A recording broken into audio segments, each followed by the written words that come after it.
Պատկերացրեք, որ ձեր հարազատ տան պատերը դանդաղ սպանում են ձեր միակ զավակին։ Լիանան վստահ էր, որ պայքարում է սովորական հիվանդության դեմ, բայց իրականությունը շատ ավելի դաժան էր։ Այն մարդը, ում նա անվերապահորեն վստահում էր, գիտի փրկության միակ բանալին, սակայն նախընտրում է լռել, դիտելով թոռան տառապանքը։ Նա գիտակցում է, որ այդ լռությունը կնշանակի բացահայտել տասնամյակներ առաջ կատարված արյունոտ հանցագործությունը, որը թաղված է հին ջրաղացի սառը և անիծված քարերի տակ։ Այսօր դուք կտեսնեք, թե ինչպես է հուսահատ մայրը մարտահրավեր նետում Անդրաշիրիմյան ուժերին, բացահայտելով դեղնած օրագրի սարսափելի գրառումները։ Բայց ամենակարևորը, դուք կզգաք այն սառը սարսափը, երբ պարզվի, որ անեծքը վերացնելու համար պահանջվում է ոչ թե դեղամիջոց, այլ կենդանի զոհաբերություն։ Պատրաստվեք ականատես լինելու մի առերեսման, որտեղ անցյալի մեղքերը պահանջում են ամենաթանկ հատուցումը,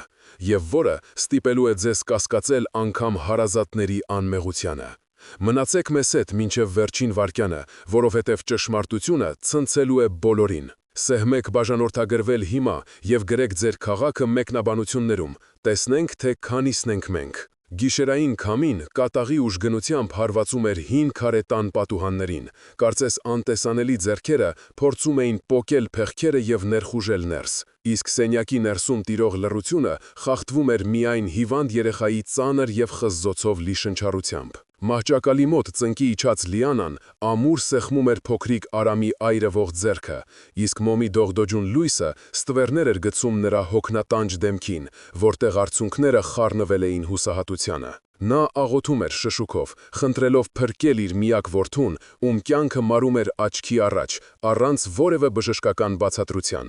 Մինչդեռ սենյակի մութ անկյունում կծկված 80-ամյա Հովհաննես պապիկը նման էր քարացած արձանի, ում հայացքը ուղղված էր հատակին, իսկ դողացող շուրթերը մրմնջում էին անհասկանալի բառեր ջրի ու արյան մասին։ Երբ Լիանան, նյարդերի պայթյունից դրդված, պահանջեց բացատրություն այդ տարօրինակ խոսքերի համար, ծերունին դանդաղ բարձրացրեց գլուխը, և նրա աչքերում կարդացվեց մի սարսափ, որն ավելի հին էր, քան այդ փոթորկոտ գիշերը, ու հազիվ լսելի ձայնով արտասանեց, որ սա հիվանդություն չէ, այլ հատուցում, որից փախչել հնարավոր չէ։ Հանկարծ Արամը բացեց աչքերը, որոնք լցված էին անբնական փայլով, և դողացող մատով, ցույց տալով դեպի մութ պատուհանը, սառը ձայնով ասաց, թե ջրաղացպանը կանչում է իրեն, ինչը ստիպեց Լիանայի արյանը սառչել երակներում, քանի որ գյուղի ջրաղացը ավերված էր և լքված արդեն 50 տարի։ Առավոտյան մառախուղը պատել էր գյուղը, թաքցնելով աշխարհը սպիտակ քողի տակ, բայց արևի լույսը չէր կարողացել ցրել տան մեջ տիրող ծանր մթնոլորտը, որտեղ նույնիսկ օդը թվում էր թանձր ու խեղդող։ Հարևանուհի Սաթենիկի այցը և նրա բերած խոտաբույսերը միայն ուժեղացրին Լիանայի կասկածները, երբ կինը ակնարկեց ընտանիքի վրա դրված հին անեծքի և հողի հիշաչարության մասին, սակայն Հովհաննես պապիկի կոպիտ միջամտությունը և հարևանուհուն վռնդելը հաստատեցին, որ տան մեծը ինչ-որ սարսափելի գաղտնիք է պահում։ Օրերը վերածվում էին մղձավանջի, երբ Արամի վիճակը գնալով վատանում էր, իսկ տանը սկսեցին տեղի ունենալ անբացատրելի երևույթներ, ջրի խողովակները պայթում էին առանց պատճառի, լույսերը թարթում էին, և գիշերները լսվում էին թաց ոտնահետքերի ձայներ, որոնք մոտենում էին երեխայի սենյակին։ Լիանան, փորձելով գտնել պատասխաններ, քրքրեց հին լուսանկարները և գտավ մեկը, որտեղ իր հայրն ու պապը կանգնած էին ջրաղացի մոտ, հաղթական տեսքով, իսկ նրանց ոտքերի տակ երևում էր տարօրինակ սև հող, որը կարծես ներծծած լիներ ինչ-որ մեկի ցավը։ Բժիշկ Արմենի հետ զրույցը միայն հաստատեց անելանելիությունը, քանի որ բժշկությունը անզոր էր, և Լիանան հասկացավ, որ պետք է պայքարի ոչ թե վիրուսի, այլ անցյալի ուրվականների դեմ, երբ Արամը նոպայի ժամանակ սկսեց խոսել օտար ձայնով, պահանջելով վերադարձնել գողացված ջուրը։ Իրավիճակը հասավ իր գագաթնակետին, երբ մի գիշեր Արամի կրծքավանդակին հայտնվեց կապտուկ ջրաղացի քարի տեսքով, և Լիանան, կատաղությունից ու վախից խելագարված, ներխուժեց պապիկի սենյակ, պահանջելով ճշմարտությունը։ Ծերունին, չդիմանալով թոռան տառապանքների տեսարանին և խղճի ծանրությանը, ուշագնաց եղավ, և նրա ձեռքից ընկավ մի փոքրիկ ժանգոտ բանալի, որը Լիանան անմիջապես ճանաչեց որպես նկուղում պահվող հին սնդուկի բանալի։ Նկուղ իջնելիս նա զգում էր, թե ինչպես է սառը քրտինքը պատում մեջքը, իսկ դողացող ձեռքերով սնդուկը բացելուց հետո գտավ դեղնած էջերով մի օրագիր, որի գրառումները ընթերցելիս նրա աշխարհը փլուզվեց։ Պարզվեց, որ 40 տարի առաջ հոկտեմբերի 7-ին ջրի համար վեճի ժամանակ իր հայրն ու հորեղբայրը պապիկի լուր համաձայնությամբ սպանել էին ջրաղացպան Կարոյին և նրա մարմինը թաղել հենց ջրաղացի քարի տակ։ Իսկ զոհը մահանալուց առաջ անիծել էր նրանց սերունդը, խոստանալով, որ նրանց զավակները կայրվեն այնպես, ինչպես ինքն է սառչում ջրի մեջ։ Լիանան հասկացավ, որ իր որդին վճարում է այդ դաժան հանցագործության գինը և որ միայն զղջումը բավարար չէ, պետք է գործել անհապաղ, քանի որ Արամի ժամանակը սպառվում էր րոպե առ րոպե։ Փոթորիկը դրսում մոլեգնում էր նոր ուժով, երբ Լիանան որոշում կայացրեց գնալ հանցագործության վայր, հին ջրաղաց, տանելով իր հետ մահամերձ որդուն և ոտքի վրա հազիվ կանգնող Հովհաննես պապիկին, ով պետք է ցույց տա ճշգրիտ տեղը։ Ճանապարհը ցեխոտ էր ու վտանգավոր, քամին փորձում էր ետ մղել նրանց, բայց մոր վճռականությունը ավելի զորեղ էր, քան բնության տարերքը։ Եվ երբ նրանք հասան կիսավեր ջրաղացին, այնտեղ տիրող մթնոլորտը սարսափազդու էր, ջրաղացի անիվը ճռռում էր առանց ջրի, իսկ օդը լցված էր անդրաշիրիմյան ցրտով։ Ներսում Լիանան ծնկի իջավ և բարձրաձայն խոստովանեց իր նախնիների մեղքը, կոչ անելով Կարոյի հոգուն վերցնել արդար հատուցում, բայց խնայել անմեղ երեխային։ Ստվերները խթացան, և Հովհաննես պապիկը, հասկանալով, որ միայն կյանքը կարող է փոխհատուցել կյանքի դիմաց, առաջ նետվեց դեպի անիվը, առաջարկելով իր հոգին որպես փրկագին։ Այդ պահին լսվեց մի ահավոր դղրդյուն, կարծես երկիրը պատրաստվում էր բացվել, և ջրաղացի քարը սկսեց պտտվել անհավանական արագությամբ, մինչդեռ Արամի մարմինը սկսեց լուսարձակել տարօրինակ լույսով։ Բայց արդյոք այդ զոհաբերությունը բավարար կլիներ դարավոր անեծքը կոտրելու համար, թե ջրաղացը կուլ կտար նաև վերջին ժառանգին։ Այդ ահասարսուրդ տեսիլքը ցնդեց վայրկյանապես, երբ Լիանան լայն բացեց աչքերը և հասկացավ, որ ինքը դեռ գտնվում է իր ննջասենյակում, իսկ ջրաղացի պտտվող քարն ու որդու լուսարձակող մարմինը ընդամենը գիշերային մղձավանջի ծնունդ էին, թեև սրտի խելահեղ բաբախյունն ու սառը քրտինքը վկայում էին, որ այդ երազը չափազանց իրական էր անտեսելու համար։ Նա դողացող ձեռքով շոշափեց կողքին պառկած Արամի ճակատը և սարսափով արձանագրեց, որ երեխայի ջերմությունը ոչ միայն չի իջել,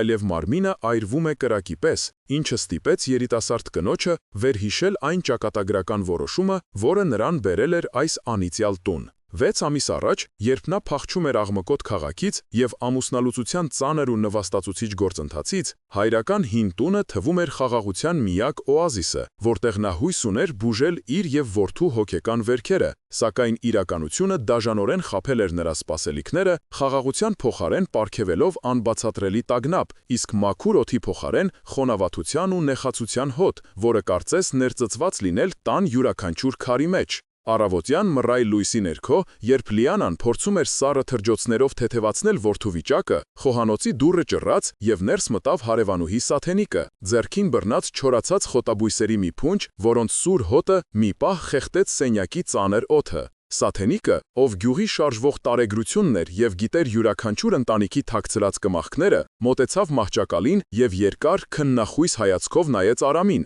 ապա գլուխը տարուբերելով շշնջաց, որ սա սովորական մրսածություն չէ, այլ հողի վրեժը, որը արթնացել է երկար տարիների քնից։ Նա սկսեց պատմել հին ավանդազրույցներ այն մասին, թե ինչպես է այս տան հիմքը դրվել ուրիշի արցունքների վրա, և որ Լիանայի նախնիները ինչ-որ բան թաքցրել հողի տակ։ Սակայն նրա խոսքը կոպտորեն ընդհատվեց, երբ սենյակ մտավ Հովհաննես պապիկը։ Ծերունին, ով սովորաբար հանդարտ ու լուռ էր, այս անգամ անսպասելի ագրեսիայով հարձակվեց հարևանուհու վրա, պահանջելով դադարեցնել հիմարությունների տարածումը և վախեցնել երիտասարդ կնոջը սնահավատություններով, թեև նրա աչքերում թաքնված վախը մատնում էր, որ Սաթենիկի խոսքերում կա դառը ճշմարություն։ Երբ հարևանուհին վիրավորված հեռացավ, տան մեջ տիրեց ճնշող լռություն, որը խախտվում էր միայն ժամացույցի տկտկոցով և դրսում սկսվող անձրևի ձայնով։ Բայց Լիանայի ուշադրությունը գրավեց մի մանրուք, որը ստիպեց նրա սրտին մի պահ կանգ առնել։ Նա նկատեց, որ Հովհաննես պապիկի կոշիկները, որոնք դրված էին մուտքի մոտ, պատված են թարմ սև ցեխով, մինչդեռ ծերունին պնդում էր, որ ամբողջ գիշեր դուրս չի եկել իր սենյակից և ոտքի ցավերի պատճառով հազիվ է քայլում։ Կասկածը սողաց Լիանայի հոգու մեջ, եւ նա սկսեց ուշադիր զննել հատակը, որտեղ նկատեց թաց ցեխոտ ոտնահետքեր, որոնք սկսվում էին պապիկի սենյակից եւ տանում ոչ թե դեպի դուրս, այլ դեպի նկուհի փակ դուռը։ Մոտենալով դրանը, նա զգաց, որ այնտեղից փչում է սառը գերեզմանային օդ, եւ հենց այդ պահին նկուղի խորքից լսվեց մի ձայն, որը նման էր ջրի կաթքթոցի, թեև տան ջրամատակարարումը վաղուց անջատված էր վթարի պատճառով,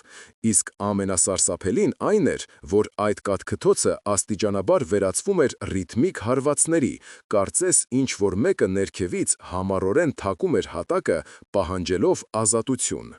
Լիանայի մատները դողդոջուն հպվեցին նկուղի դռան սառը բռնակին, սակայն երբ նա փորձեց իջեցնել այն, մետաղը անշարժ մնաց, դուռը կողպված էր ներսից կամ դրսից, իսկ այն սարսափելի ռիթմիկ թակոցը, որը վայրկյաններ առաջ արձագանքում էր հատակի տակից, հանկարծակի լռեց, թողնելով միայն ճնշող գերեզմանային լռություն, որը խախտվեց Հովհաննես պապիկի խուլ հազով։ Ծերունին կանգնած էր միջանցքի ծայրին, հենված իր գավազանին, եւ նրա աչքերում կարդացվում էր ոչ թե զղջում կամ կարեցքանք, այլ մի տեսակ վայրի, պաշտպանական ագրեսիա, որը ստիպեց Լիանային ետ քաշվել դռնից։ Երբ թորնուհին պահանջեց բացատրել, թե ով կամ ինչ է թաքնված նկուղում եւ ինչու են նրա կոշիկները ցեխոտ, Հովհաննեսը խուսափողական պատասխան տվեց, պնդելով, թե տան հիմքերը նստում են եւ հին փայտերը ճռռում են խոնավությունից, իսկ ցեխը մնացել է այգում զբոսնելուց, թեև Լիանան հստակ գիտեր, որ պապիկը օրեր շարունակ դուրս չի եկել տանից։ Այս բացահայտ սուտը վերջնականապես փշրեց վստահության այն փխրուն մնացորդները, որոնք դեռ կային նրանց միջև, եւ Լիանան հասկացավ, որ այս տանը ինքը մենակ է իր պայքարի մեջ։ Իսկ թշնամին թաքնված է ոչ միայն ստվերներում, այլև հարազատ մարդու լռության հետևում։ Վճռականությամբ լցված, Լիանան որոշեց փնտրել պատասխանները այլ տեղ եւ սկսեց քրքրել հյուրասենյակի հին պահարանները, որտեղ դարսված էին ընտանեկան արխիվները, հույս ունենալով գտնել որևէ փաստաթուղթ կամ նշում, որը լույս կսփռեր անցյալի վրա։ Փոշոտ թղթերի եւ դեղնած նամակների մեջ նա հայտնաբերեց մի հին լուսանկար, որը թվագրված էր 1970-ական թվականներով եւ որտեղ պատկերված էին իր հայրը, հորեղբայրը եւ Հովհաննես պապիկը, երիտասարդ ու ուժով լի։ Նրանք կանգնած էին գյուղի հին ջրաղացի մոտ, դեմքներին հաղթական, գրեթե գիշատիչ ժպիտներ, իսկ նրանց ոտքերի տակ երևում էր տարօրինակ սև հող, որը կարծես ճահճացած լիներ, բայց ամենասարսափելին լուսանկարի ետին պլանն էր, ծառերի ստվերում հազիվ նշմարվում էր մի մարդ, որը մեջքով էր կանգնած դեպի խցիկը, եւ նրա կեցվածքի մեջ կար աննասելի հուսահատություն ու պարտություն։ Լիանան զգաց, որ այդ անծանոթի կերպարը ծանոթ է թվում, կարծես նա տեսել էր այդ ուրվագիծը իր որդու մղզավանջներում, եւ այդ պահին նա որոշեց դիմել գյուղի բժշկին, Արմենին, ով նաեւ իր մանկության ընկերն էր, հուսալով գտնել գոնե մեկ ռացիոնալ բացատրություն կատարվողին։ Բժշկի ընդունարանում օդը հագեցած էր դեհորայքի եւ սպիրտի հոտով, բայց նույնիսկ այդ ստերիլ միջավայրը չկարողացավ հանգստացնել Լիանային, երբ Արմենը, ուսումնասիրելով Արամի վերջին անալիզների պատասխանները, տարակուսանքով թափահարեց գլուխը։ Նա խոստովանեց, որ բժշկական տեսանկյունից երեխան լիովին առողջ է, օրգանները գործում են անխափան, արյան բաղադրությունը նորմալ է, սակայն կենսական ուժերը սպառվում են անհասկանալի արագությամբ, կարծես ինչ-որ անտեսանելի մակարբույց ներսից խժռում է նրա էներգիան։ Երբ Լիանան հուսահատորեն պատմեց որդու տեսիլքների եւ ջրաղացպանի մասին, Արմենի դեմքը մթնեց, եւ նա ցածրաձայն գրեթե շշուկով ասաց, որ գյուղի ծերերը միշտ էլ խուսափել են այդ ջրաղացից, պնդելով, որ այնտեղ հողը անիծված է, վիճելի ջրի պատճառով, եւ որ Լիանայի ընտանիքը ուղղակիորեն կապված է այդ պատմության հետ։ Բժիշկը խորհուրդ տվեց հեռանալ տնից, փախչել որքան հնարավոր է հեռու, բայց Լիանան գիտեր, որ փախուստը լուծում չէ, քանի որ անեծքը կապված է ոչ թե վայրի, այլ արյան հետ, եւ ուր էլ նրանք գնան, ստվերը հետապնդելու է նրանց։ Տուն վերադառնալիս երեկոն արդեն իջել էր, եւ քամին նորից սկսել էր իր վայրի պարը, ծեծելով տանիքի թիթեղները։ Իսկ երբ Լիանան ներս մտավ, նրան դիմավորեց խուլ ու ծանր լռությունը, որը շուտով խախտվեց Արամի սենյակից լսվող սարսափելի ճիչով։ Նա վազելով բարձրացավ վերև եւ տեսավ, որ որդին նստած է անկողմում, աչքերը չռած դեպի պատը, որտեղ կախված էր նույն այն լուսանկարը, որը Լիանան գտել էր ցերեկը եւ անզգուշաբաց թողել սեղանին։ Երեխան մատով ցույց էր տալիս լուսանկարի ետին պլանում կանգնած ստվերային մարդուն եւ օտար, խռպոց ձայնով, որը բոլորովին նման չէր իր մանկական ձայնին, ասաց բառեր, որոնք ստիպեցին Լիանային քարանալ տեղում։ Նա ասում է, որ հողը ծարավ է, մայրիկ, նա ասում է, որ ջուրը կարմիր է դարձել, եւ հիմա նա գալիս է վերցնելու այն, ինչ իրեն խոստացել են 40 տարի առաջ։ Հենց այդ պահին ամբողջ տան լույսերը միանգամից մարեցին, եւ խավարի մեջ Լիանան հստակ լսեց, թե ինչպես է ներքևում նկուհի դուռը ծանր ճռոցով ինքն իրեն բացվում։ Լիանայի ոտքերը քարացան, երբ նա տեսավ, թե ինչպես է հին, կաղնե դուռը, որը միշտ կողպված էր լինում պապիկի մոտ գտնվող միակ բանալիով, դանդաղ ու ճռոցով բացվում, բացահայտելով դեպի խավար տանող աստիճանները, որոնցից դուրս էր հորթում սառը, գերեզմանային օդ։ Այդ պահին նրա գիտակցությունը մթագնեց սարսափից, սիրտը սկսեց բաբախել այնքան ուժգին, որ թվում էր, թե կկոտրի կրծքավանդակը, իսկ ժամանակը կարծես կանգ առավ, վերածվելով մեկ անվերջանալի, ահասարսուռ վայրկյանի, որի ընթացքում նրա ուղեղը հրաժարվում էր ընդունել տեսածը։ Դա ֆիզիկական օրենքներին հակասող երևույթ էր, որը ստիպում էր կասկածել սեփական բանականությանը, բայց երբ նկուղի խորքից կրկին լսվեց ջրի կաթքթոցը, այս անգամ ավելի բարձր ու հստակ, Լիանան հասկացավ, որ սա հալյուցինացիա չէ, այլ դաժան իրականություն, որը ներխուժել է իրենց կյանք։ Նա բնազդաբար գրքեց Արամին, փորձելով պաշտպանել նրան անտեսանելի վտանգից, բայց երեխան, ում մարմինը դեռ այրվում էր տենդից, հանկարծակի հանդարտվեց եւ սկսեց նայել բաց դրանը մի տեսակ տարօրինակ, Գիտակից հայացքով կարծես սպասում էր հին ծանոթի այցելությանը։ Հաջորդ օրերը վերածվեցին իսկական դժոխքի, երբ տունը սկսեց բառացիորեն քայքայվել ներսից, ջրի խողովակները պայթում էին մեկը մյուսի հետևից, հեղեղելով սենյակները ժանգոտ, գարշահոտ հեղուկով։ Էլեկտրական լարերը կայծկլտում էին, սպառնալով հրդեհով, իսկ պատերի վրա հայտնվում էին տարօրինակ, խոնավ բծեր, որոնք իրենց ձևով հիշեցնում էին մարդկային դեմքեր։ Լիանան հուսահատ փորձում էր պայքարել այս քաոսի դեմ, կանչում էր վարպետների, բայց նրանք, մտնելով տուն, անմիջապես զգում էին ծանր, ճնշող մթնոլորտը եւ հրաժարվում աշխատել, պատճառաբանելով անհասկանալի վախը կամ գործիքների անսպասելի փչացումը։ Ամենասարսափելին, սակայն, Հովանես պապիկի վարքն էր, նա փակվել էր իր սենյակում, հրաժարվում էր ուտելուց եւ դուրս գալուց, իսկ դռան հետևից անընդհատ լսվում էին նրա աղոթքներն ու լացի ձայնը, որոնք խառնվում էին ինչ-որ մեկի հետ վարվող երկխոսությանը, թեև սենյակում նա մենակ էր։ Լիանան, լսելով այդ խոսակցությունների պատարիքները, սկսեց հասկանալ, որ պապիկը խոսում է ոչ թե Աստծո, այլ անցյալի ուրվականների հետ, խնդրելով թողություն մի մեղքի համար, որը նա անվանում էր արյունոտ ջուր։ Իրավիճակը հասավ կրիտիկական կետի, երբ Լիանան այլ ելք չտեսնելով որոշեց հրավիրել գյուղի քահանային, Տեր Գրիգորին, հուսալով, որ հոգևորականի օրհնությունը կկարողանա մաքրել տունը չար ուժերից։ Քահանան եկավ, կատարեց տնօրնեքի կարգը, բայց երբ նա սուրբ ջուրը ցողեց Արամի սենյակի անկյուններում, ջուրը օդում գոլորշիացավ, արձակելով սուր, ծծմբային հոտ, իսկ մոմերը հանգան միաժամանակ, ինչը ստիպեց Տեր Գրիգորին դողալով ետ քաշվել։ Նա դուրս եկավ տնից, գունատ ու մռայլ դեմքով, եւ նայելով Լիանայի աչքերի մեջ, ասաց խոսքեր, որոնք հնչեցին որպես դատավճիռ. «Աղջիկս, այստեղ աղոթքը անզոր է, քանի որ այս պատերի ներսում գործվել է ծանր մեղք, որը մնացել է առանց ապաշխարության, եւ մինչև արդարությունը չվերականգնվի, Աստված լուր կմնա»։ Նա խորհուրդ տվեց փնտրել մեղքի ակունքը ոչ թե գրքերում,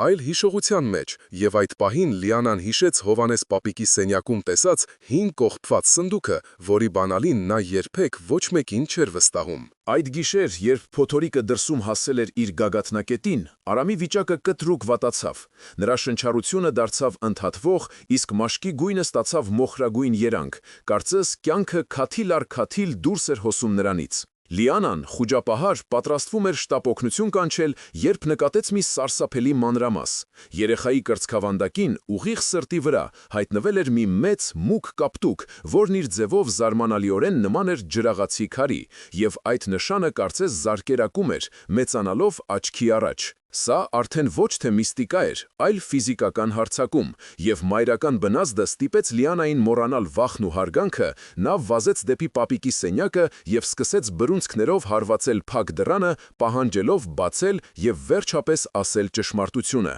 Երբ պատասխան չստացավ, նա կոտրեց կողպեքը եւ ներխուժեց ներս, որտեղ տեսավ Հովաննեսին ընկած հատակին, ձեռքը սեղմած կրծքին, իսկ նրա կողքին, գորգի վրա, փայլում էր այն փոքրիկ ժանգոտ բանալին, որը կարող էր բացել անցյալի դուռը։ Սենյակում տիրող լռությունը միայն խաբուսիկ էր, քանի որ Լիանայի ականջներում դեռ արձագանքում էր սեփական սրտի խելահեղ բաբախյունը, երբ նա ծնկի իջավ անգիտակից Հովաննես պապիկի կողքին, ում դեմքը գունատվել էր մինչև մահվան սպիտակություն, իսկ կրծքավանդակը հազիվ էր բարձրանում, վկայելով, որ կյանքը մազից է կախված։ Բայց Լիանայի հայացքը գամված էր ոչ թե պապիկին, այլ այն փոքրիկ ժանգոտ բանալուն, որն ընկել էր նրա ձեռքից եւ այժմ փայլում էր գորգի վրա, կարծես կանչելով իրեն դեպի այն գաղտնիքի, որը տասնամյակներ շարունակ թունավորել էր նրանց ընտանիքի գոյությունը։ Նա դողացող ձեռքով վերցրեց բանալին, որի մետաղը անբնական սառն էր, եւ զգաց, որ այս պահից ետդարձի ճանապարհ չկա, կամ նա կբացահայտի ճշմարտությունը եւ կփրկի որդուն, կամ էլ անեծքը կուլ կտա նրանց բոլորին։ Առանց վայրկյան կորցնելու նա վազեց դեպի նկուղի դուռը, որն այս անգամ հեշտությամբ ենթարկվեց բանալուն, եւ երբ ծանր փայտե դուռը բացվեց, նրան դիմավորեց խոնավության ու հնության հոտը, որը խառնված էր ինչ-որ այլ, ավելի սարսափելի բույրի հետ, չորացած արյան մետաղական հոտի։ Նկուղի խորքում, մոմի թույլ լույսի ներքո, դրված էր այն հին կաղնե սնդուկը, որը Լիանան հիշում էր մանկությունից որպես արգելված գոտի, եւ երբ նա բացեց կափարիչը, ներսում գտավ ոչ թե ոսկի կամ թանկարժեք իրեր, այլ հին մաշված հագուստներ եւ մի հաստ կաշվե կազմով օրագիր, որի էջերը դեղնել էին ժամանակից։ Նա բացեց օրագիրը պատահական էջի վրա եւ սկսեց կարդալ, իսկ յուրաքանչյուր բառի հետ նրա աշխարհը փլուզվում էր կտոր առ կտոր։ Գրառումները արված էին Հովանես պապիկի ձեռքով, բայց դրանք պատմում էին ոչ թե հերոսական անցյալի, այլ ստոր դավաճանության մասին։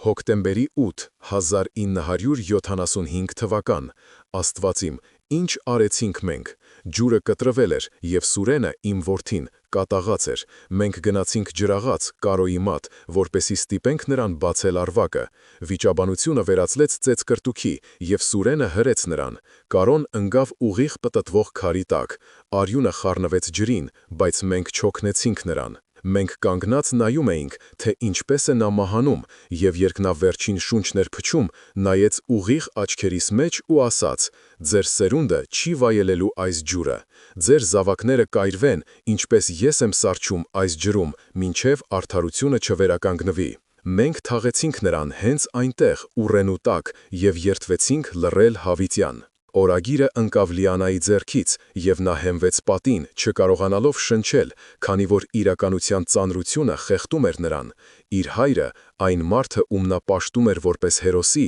մարդասպան էր, իսկ պապիկը հանցակից, ով տասնամյակներ շարունակ թաքցրել էր այդ սարսափելի գաղտնիքը իր բարեպաշտ դիմակի տակ։ Ամեն ինչ հանկարծակի իմաստ ստացավ։ Արամի հիվանդությունը, ջրաղացպանի մասին տեսիլքները, տան մեջ տեղի ունեցող անբացատրելի երևույթները, դրանք բոլորը ոչ թե պատահականություններ էին, այլ անեծքի դրսևորումներ, որը պահանջում էր հատուցում։ Լիանան հասկացավ, որ իր որդին մահանում է ոչ թե վիրուսից, այլ իր նախնիների մեղքի պատճառով, եւ որ այդ մեղքը ներծծվել է այս հողի, այս տան եւ նույնիսկ իր արյան մեջ։ Նա նայեց վերև, դեպի առաստաղը, որտեղից լսվում էին Արամի ցավագին հառաչանքները եւ զգաց մի սառը դաժան վճռականություն։ Նա չի թողնի, որ անցյալը խլի իր ապագան։ Նույնիսկ եթե դրա համար պետք լինի քանդել սեփական ընտանիքի պատիվը եւ կանգնել ամբողջ աշխարհի դեմ։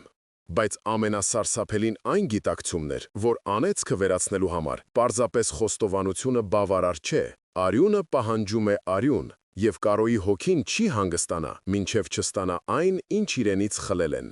Օրագրի ծանր կազմը խուլ թմփոցով ընկավ հատակին, բայց Լիանայի համար այդ ձայնը հավասարազոր էր ամպրոպի որոտի, որը վերջնականապես փշրեց նրա մանկության հերոսների պատրանքը եւ բացահայտեց այն դառը ճշմարտությունը, որի վրա կառուցված էր իրենց ողջ կյանքը։ Նա նայում էր Հովհաննես պապիկին, ով դեռևս անշարժ պառկած էր գորգի վրա, բայց հիմա նրա գունատ դեմքին տեսնում էր ոչ թե անմեղ ծերունու, այլ մի մարդու, ով տասնամյակներ շարունակ իր խղճի վրա կրել էր սպանության ծանր բեռը և թույլ տվել, որ այդ մեղքը դանդաղորեն թունավորի իր սերունդներին։ Զայրույթը, որը սկզբում այրում էր նրա ներսը, աստիճանաբար վերածվեց սառը, դաժան վճռականության։ Քանի որ Լիանան հասկացավ, որ ժամանակը սքալու կամ մեղադրելու համար սպառվել է, Արամը մահանում էր, և միակ ճանապարհը նրան փրկելու համար անցնում էր ոչ թե բժիշկների կաբինետներով, այլ ուղիղ դեպի այն անիծված ջրաղացը, որտեղ 40 տարի առաջ ընդհատվել էր անմեղ մարդու կյանքը։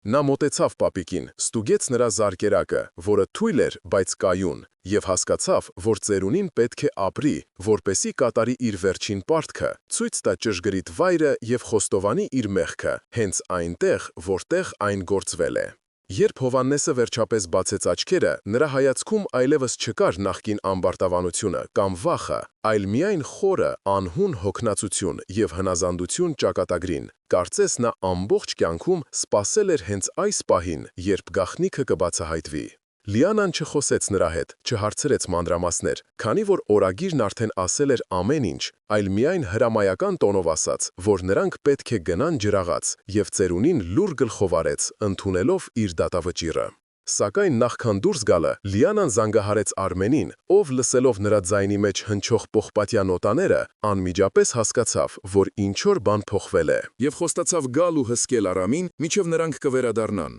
թեև Լիանան գիտեր, որ եթե նրանք ձախողվեն, վերադարձ չի լինի։ Այս նոր իրականության մեջ դաշնակիցները քիչ էին, բայց նրանց արժեքը անգնահատելի էր, և Արմենը, չնայած իր թերահավատությանը, պատրաստ էր կանգնել նրանց կողքին, քանի որ տեսնում էր, որ գործ ունի ոչ թե հիվանդության, այլ մի ուժի հետ, որը վեր է մարդկային հասկացողությունից։ Դուրս գալով տանից նրանք հայտնվեցին կատաղի փոթորքի մեջ, որը կարծես հատուկ նրանց էր սկսվել, փորձելով կանգնեցնել կամ ետ մղել, բայց Լիանան քայլում էր առաջ, հենվելով միայն իր կամքի ուժին, իսկ Հովհաննեսը, հենվելով նրա ուսին, քարշ էր գալիս հետևից, յուրաքանչյուր քայլը կատարելով որպես ապաշխարություն։ Ճանապարհին նրանք հանդիպեցին Սաթենիկին, ով կանգնած էր իր դարպասի մոտ անձրևանոցի տակ և նայում էր նրանց տարօրինակ իմաստուն հայացքով, կարծես գիտեր, թե ուր են գնում և ինչու։ Նա չփորձեց կանգնեցնել նրանց, այլ միայն խաչակնքեց օդում, մրմնջալով օրհնության խոսքեր, ինչը Լիանային տվեց մի փոքր հույս, որ գուցե նրանք մենակ չեն այս պայքարում, և որ գյուղը, որը տարիներ շարունակ լռել էր,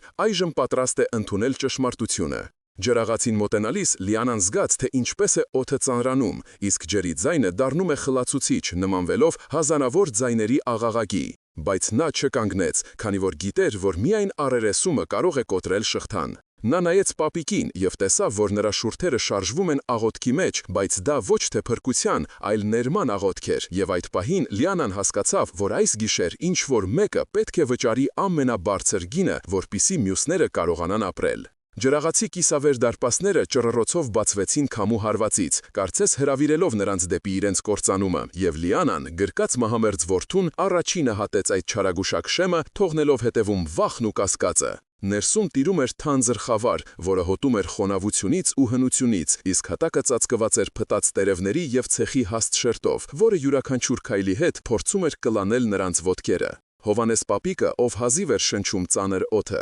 սայթաքեց և ընկավ ծնկների վրա, հենց այն տեղում, որտեղ 40 տարի առաջ կանգնած էր եղել իր եղբոր և որդու հետ։ Եվ այդ պահին դրսի փոթորիկը կարծես խլացավ, տեղի տալով ջրաղացի ներսում ծնվող մի այլ, ավելի սարսափելի աղմուկի։ Լիանան զգուշությամբ դրեց Արամին մի չոր տախտակամացի վրա, ծածկեց նրան իր վերարկուհով և, ուղղվելով ամբողջ հասակով, նայեց դեպի խավարի սրտում թաքնված հսկայական քարե աղացը, որը լուռ վկա էր եղել անցյալի ոճռագործությանը։ Նա չսպասեց, որ ուրվականը հայտնվի կամ նշան տա, այլ ինքը նետեց մարտահրավերը, բղավելով Կարոյի անունը այնպիսի ուժգնությամբ, որ ձայնը արձագանքեց քարե պատերի մեջ։ Ի պատասխան ջրաղացի հսկայական փայտե անիվը, որը տասնամյակներ շարունակ անշարժ էր մնացել ջրի բացակայության պատճառով, հանկարծակի ցնցվեց և սկսեց դանդաղ, ծանր ճռռոցով պտտվել, շարժման մեջ դնելով ամբողջ մեխանիզմը։ Քարերը սկսեցին իրար քսվել,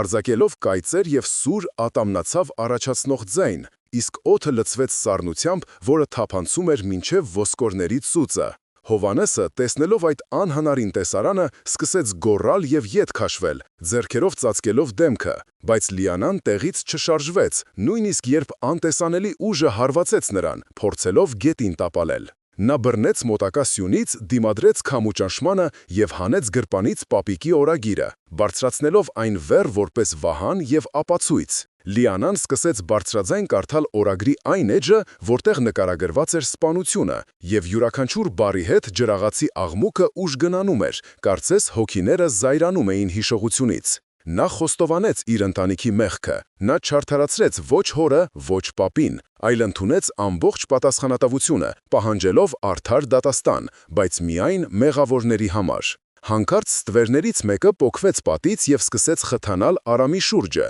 ընդունելով մարդկային ուրվագիծ, եւ երեխան սկսեց խեղդվել, կարծես անտեսանելի ձեռքերը սեղմում էին նրա կոկորդը։ Լիանան, մոռանալով ինքնապահկանման բնազդը, նետվեց առաջ եւ կանգնեց որդու եւ ստվերի միջև, առաջարկելով իրեն զոհի փոխարեն։ Ստվերը կանգ առավ եւ երկու հակադիր ուժեր, մայրական սերն ու դարավոր ատելությունը, բախվեցին մի կետում, ստեղծելով էլեկտրական լարվածություն, որից օդը սկսեց ճարճատել։ Լիանան նայեց ուղիղ ստվերի դատարկ աչքերի մեջ եւ հասկացավ, որ խոսքերն այլևս անիմաստ են։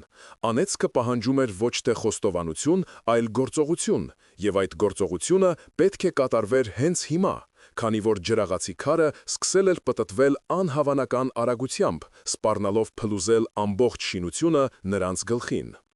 Ջրաղացի քարը պտտվում էր խելահեղ արագությամբ, ստեղծելով օդային ձագար, որը քաշում էր դեպի իրեն ամեն ինչ։ Իսկ ստվերը, որը խթացել էր Արամի շուրջը, վերջնականապես սեղմեց օղակը, խլելով երեխայից վերջին շունչը։ Լիանան զգալով, որ կորցնում է որդուն, ճչաց եւ նետվեց առաջ, փորձելով իր մարմնով ծածկել նրան, բայց անտեսանելի ուժը նրան շպրտեց մի կողմ այնպիսի դաժանությամբ, որ նա հարվածեց պատին եւ ընկավ հատակին, կորցնելով կողմնորոշումը։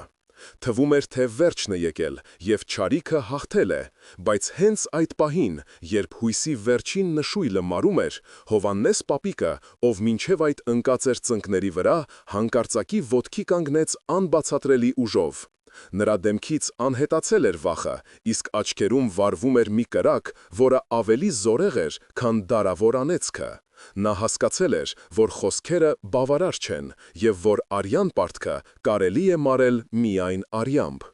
Ծերունին քայլեց ուղիղ դեպի պտտվող քարը եւ, նայելով ստվերի դատարկ աչքերի մեջ, բղավեց մի ձայնով, որը խլացրեց փոթովքի ոռնոցը. «Կարո, թող երեխային, ես եմ մեղավորը, ես եմ լռողը, ես եմ վայելել գողացված կյանքը, վերցրու իմ հոգին, բայց ապագան թող ապրողներին»։ Ստվերը կանգ առավ եւ ջրաղացի ներսում տիրեց մեռելային լռություն, որը տևեց ընդամենը 1 վայրկյան, բայց թվաց հավերժություն։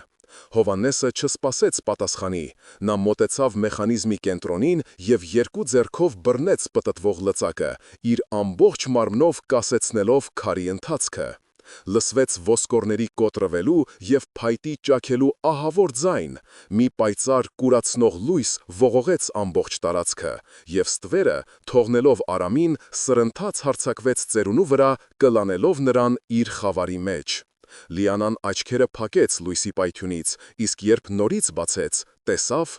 որ ջրաղացի քարը կանգ է առել եւ կիսվել երկու մասի, իսկ օդում սավառնում էին փոշու եւ լույսի մասնիկներ։ Արամը, ով վայրկյաններ առաջ մահամերձ էր, խորը շունչ քաշեց, լցնելով թոքերը մաքուր օդով, եւ նրա դեմքի մոխրագույն երանգը ակնթարթորեն փոխարինվեց կյանքի վարդագույնով, իսկ կրծքավանդակի սարսափելի կապտուկը անհետացավ, կարծես երբեք էլ չէր եղել։ Լիանան սողալով մոտեցավ պապիկին, ով ընկած էր քարի բեկորների մոտ, անշարժ եւ խաղաղ։ Նրա սիրտը այլևս չէր բաբախում, բայց դեմքին սառել էր մի թեթև հանգիստ ժպիտ, որը վկայում էր, որ նա վերջապես գտել է այն խաղաղությունը, որը փնտրում էր 40 տարի։ Նա զոհաբերել էր իրեն, փրկելով իր տոհմի շարունակությունը եւ մաքրելով ընտանիքի անունը ամոթալի խարանից։ Դրսում փոթորիկը հանկարծակի դադարեց, ամպերը ցրվեցին եւ լուսինը լուսավորեց ջրաղացի ավերակները, որտեղ այլևս չկար վախ, այլ միայն տխրություն եւ ազատագրում։ Գյուղացիները, լսելով փայթյունի ձայնը,